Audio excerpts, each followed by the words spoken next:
There's a particular kind of frustration that comes about after you've done a lot of inner work. You may now see your pattern, understand where it comes from.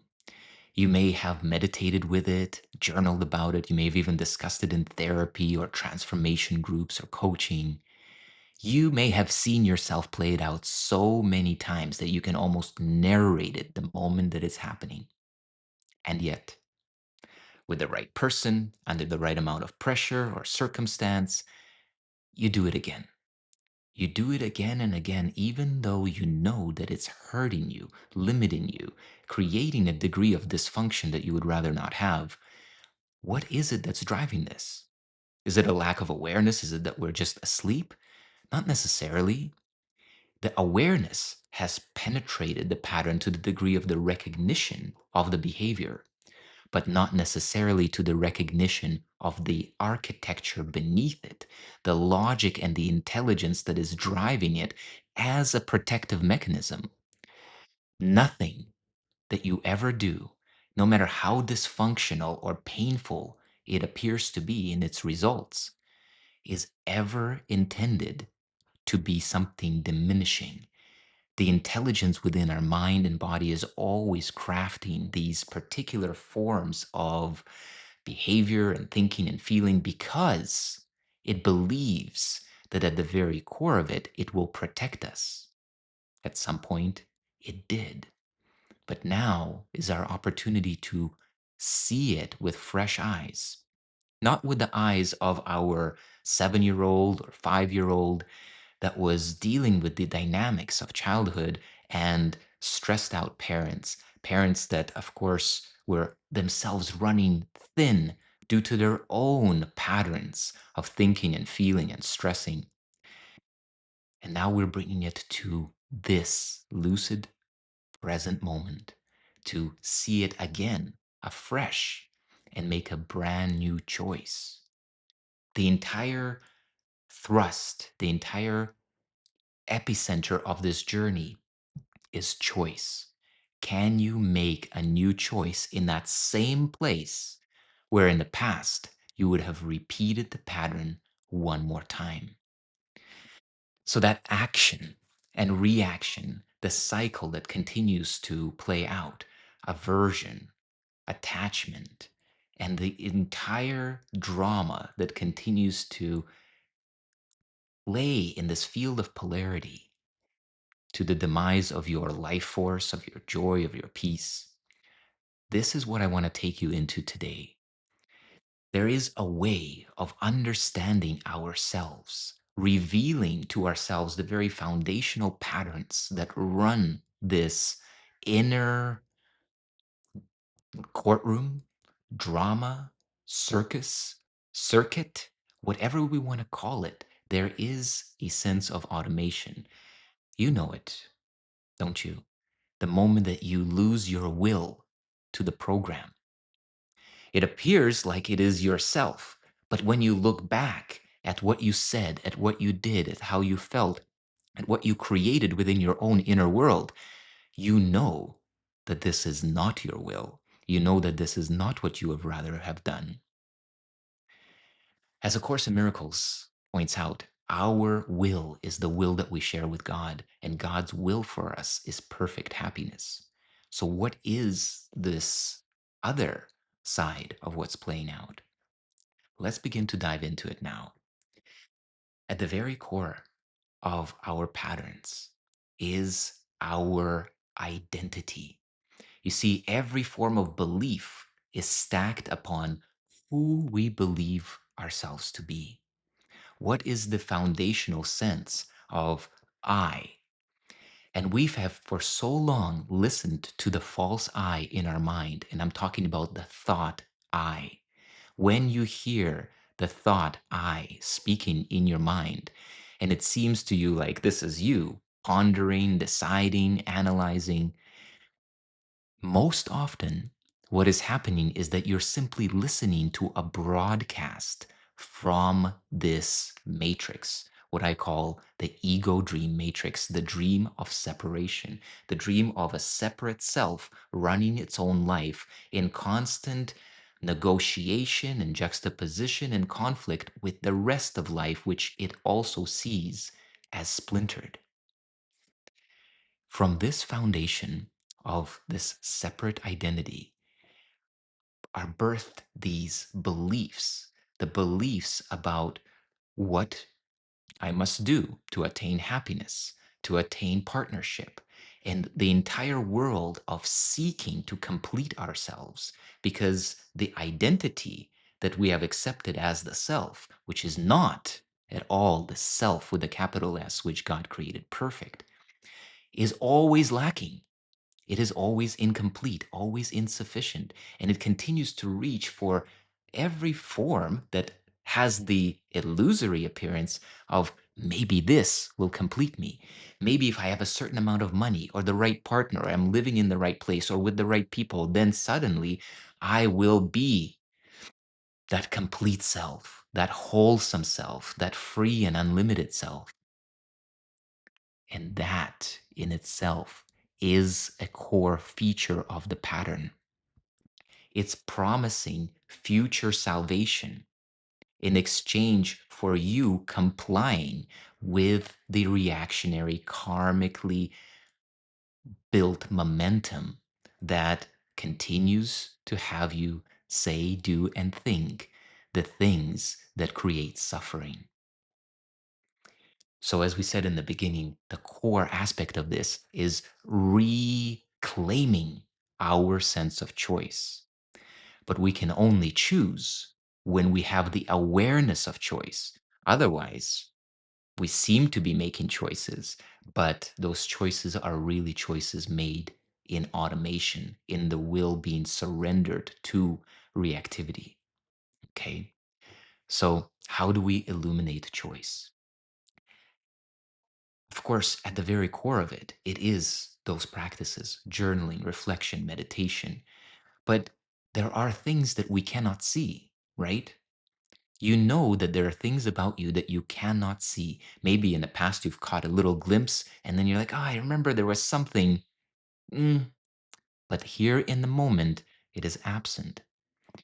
The way to illuminate this awareness of choice is to flood that moment with awareness, with attention, not with the attention of looking for something wrong, with the attention of looking for your very own foundational intelligence.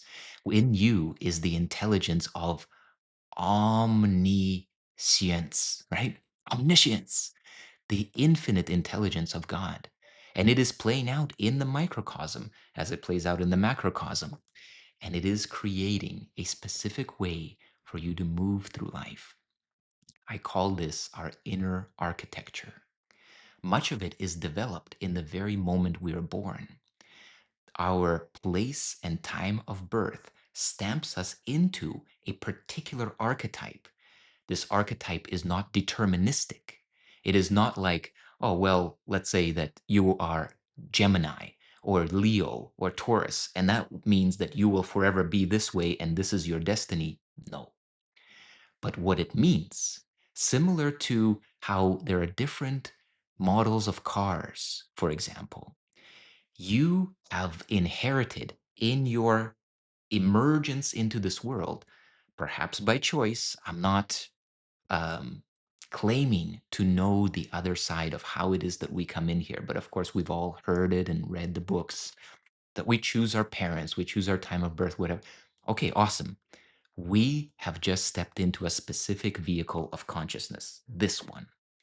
You have your own, we each have our own very unique and individual expression of consciousness, this body mind, this dream character self. This dream character self is incredibly malleable. There's so much that you can do to shape it and cultivate certain qualities, but yet it is a specific kind of vehicle with specific strengths and deficiencies, with ways in which it was designed and built that is different than mine, different than hers, different than his. Yours is unique to you. And that particular architecture that is incredibly unique to you and the way that it drives you to think, feel, act, identify, even. This is in the shadow. It is behind the veil of our conscious mind. We do not look there typically.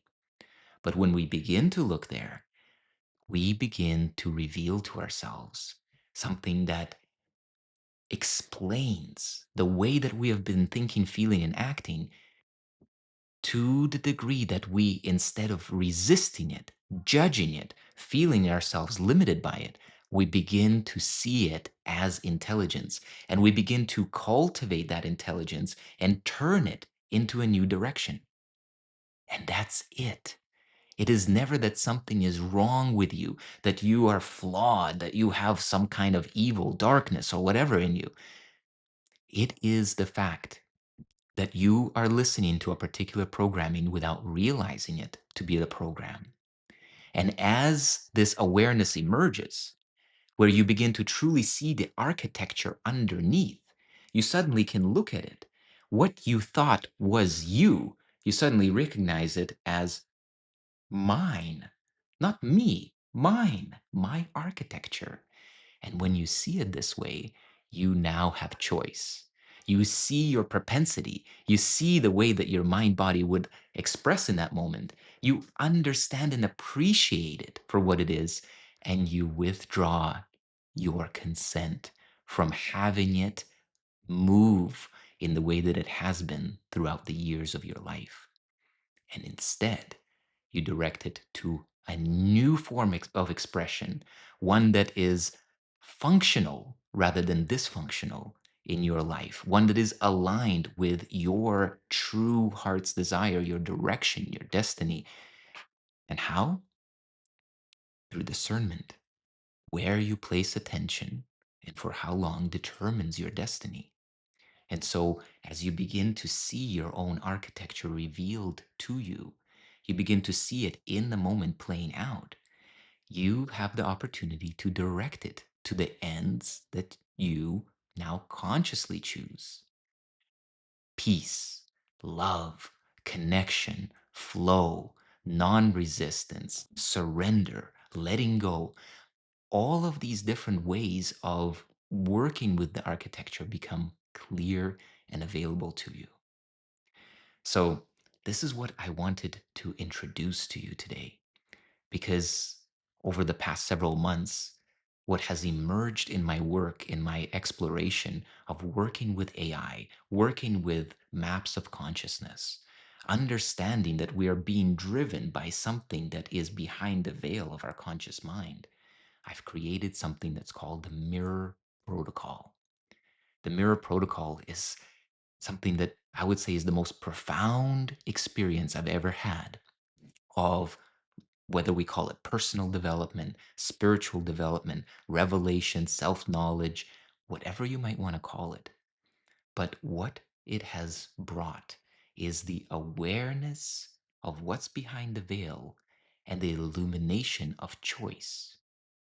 It is a journey that first recognizes you, allows you to experience that resonance, and then gives you a path to step out of the loop that has been driving your life, out of those blind spots that you've not looked at before because you were so focused on what you believed was yourself, your true direction. And yet it wasn't. It was an adaptation. So, what I want to do before we continue this conversation in the next video is I want to invite you into the experience of the Mirror Protocol. It's absolutely free. All you do is you enter your birth data, where you were born, what time, what date, and it gives you a beautiful and profoundly uncanny perspective on a particular area of your life where you may be experiencing this loop. I'm going to leave the description in the description below. I'm going to leave for you the link. I would love to hear in the comments. Maybe you want to paste some of what you're seeing about your mirror glimpse.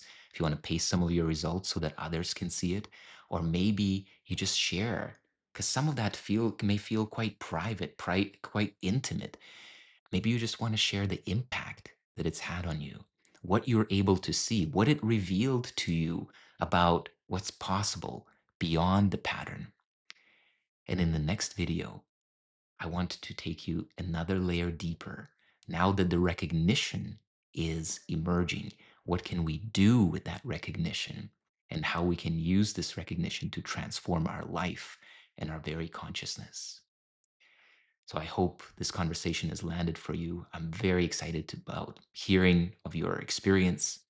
And until next time, I'm wishing you all the very best. Freedom and total alchemization of the profound intelligence and the greatness that is within you and within me, and the redirection of that power into the beautiful, the lovely, the good. Till next time, my friends.